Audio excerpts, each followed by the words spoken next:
좋아요랑 구독 부탁해요. 네, 안녕하십니까. 세상 사는 이야기를 하는 남자 세인남이에요. 오늘은 우한폐렴에 대한 이야기를 간단하게 해보고자 합니다. 네, 지금 우한폐렴 굉장한 이슈가 되고 있죠. 정치권에서건 아니면 유튜브에서건 우한폐렴에 대한 온갖 정보들 또는 의견들이 난무하고 있는데, 저도 저만의 의견을 좀 가져야 될 것 같아서 나름 학습이라기보다는 웹서핑을 열심히 해봤습니다. 그 결과를 여러분들과 공유하고자 하니, 혹시 제가 잘못 알고 있는 게 있거나 아니면 생각이 글러 처먹었다, 네, 이런 생각이 드시면은 저한테 연락을 주세요. 제가 겸허하게 수용해서 받아들이도록 하겠습니다. 네, 그럼 일단 1월 28일에 나온 신문기사를 좀 살펴보도록 하겠습니다. 거기서 우리 문재인 대통령께서 이렇게 말씀을 하시죠. 우리 정부가 아주 그냥 과다할 정도로 대응을 해라. 네, 사람들이 봤을 때 과다하다 생각이 들 정도로 대응을 해라 라고 말씀을 하셨습니다. 과연 과다할 정도로 대응을 잘하고 있는가? 그게 좀 궁금했습니다. 하지만 아직 우리 코로나 바이러스 사태가 진정되지 않은 상황에서 뭔가 잘했다 못했다를 판단 내리기 되게 어렵지 않습니까? 그래서 우리 문재인 대통령과 굉장히 인연이 깊으신 우리 노무현 대통령이 당시에 2003년도에 사스를 맞이하게 됩니다. 어떻게 대응했는지 살짝 검색을 해봤어요. 네, 사스가 벌어졌을 때 전 세계적으로 사망자가, 제가 외우지 못해서 좀 보겠습니다. 사망자 몇 명이었냐면은 8,096명의 사망자가 생겼습니다.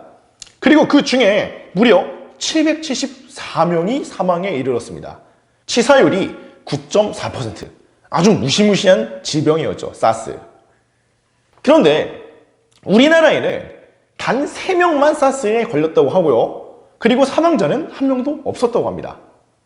지금 우한폐렴이 어떻게 전개될지는 잘 모르겠지만, 그리고 전 세계적인 폐렴 감염 인구가 아직 통계가 잡히진 않았지만, 확실한 건 방금 전에 제가 확인했습니다. 네이버에서 12명의 확진자가 대한민국에 발생했다는 겁니다.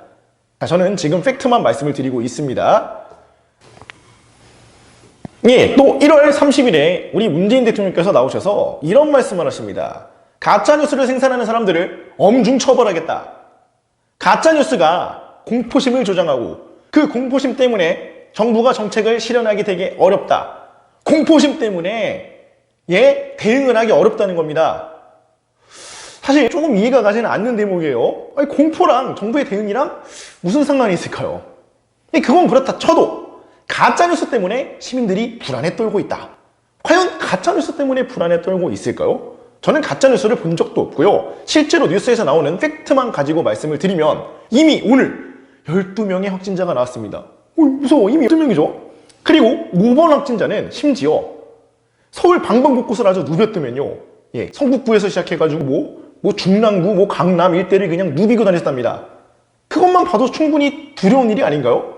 그리고 이번에 6천여 명의 중국인들이, 우한 시민들이 우리나라에 이미 입국을 하셨다면서요. 그것만 봐도 충분히 두렵고 공포에 떨만한 일인데, 가짜뉴스가 사람들을 불안에 떨게 만든다. 그 불안 때문에 올바른 정책을 실행할 수 없다. 거기에는 조금 동의를 하기 어려운 부분이 있는 것 같습니다. 네, 또 뉴스들을 계속 살펴보다 보면은 이런 생각이 듭니다. 우리나라 정부가 중국 눈치를 왜 이렇게 많이 보지?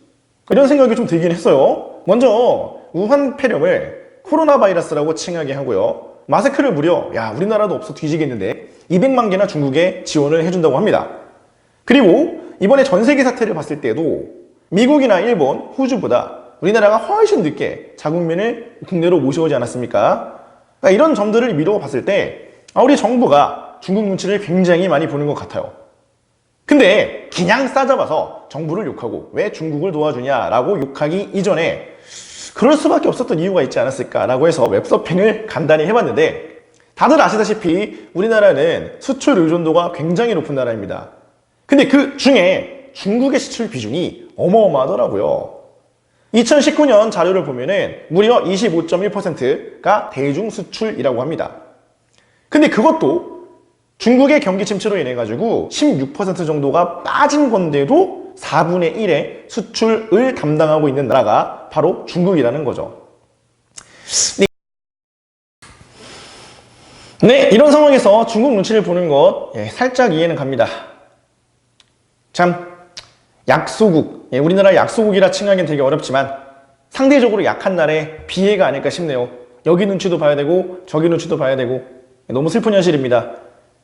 우리 열심히 대한민국 경제를 부흥해서 눈치 보지 않는 떵떵거리는 대한민국으로 한국을 만들어 봤으면 좋겠습니다. 네, 이상 시청해주셔서 대단히 감사합니다.